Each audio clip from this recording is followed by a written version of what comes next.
Të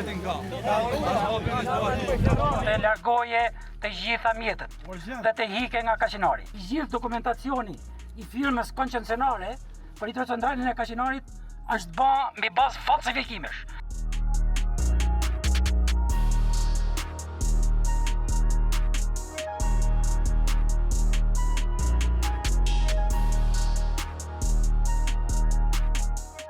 Rruga është thjesht një piknisje për të shkuar për të bërë këto hidrocentrale.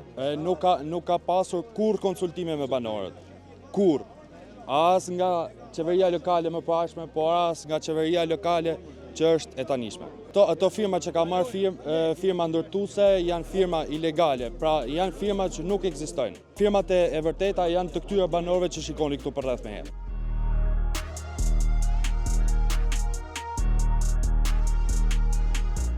Protestojmë për të drejtat e tona që na i ka dhuru Zoti.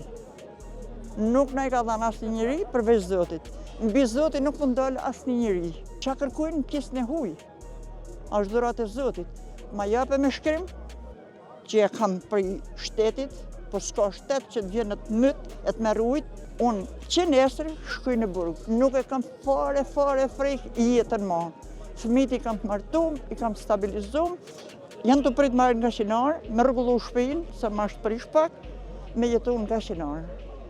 Me vu berë, me vu punë të veta, na do jetojmë këto. Mos ndoj gjatë qyteti.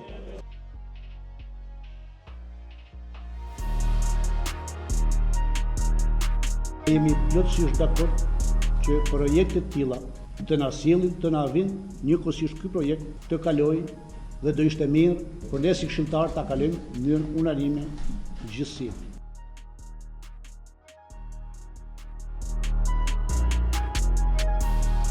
Nga Ministria e Mjedisit kemi dokumentacion se shifën 2021 nuk figuron asnjë lloj dokumenti, nuk ka leje mjedisore, kanë vënë dispozicion disa firma të falsifikume, kur që ne kena bërë kallëzim penal, si kryeplesh, 6 kryeplesh të zonës, në bashkëpunim me personat që jo është falsifikuar firma, kena bërë kallëzim penal në prokurori.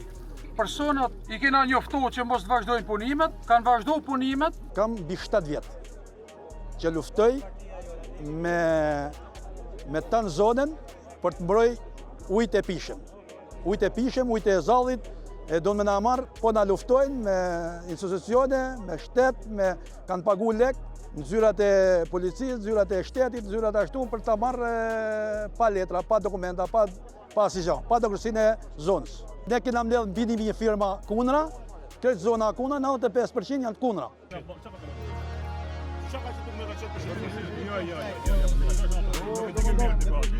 Jo.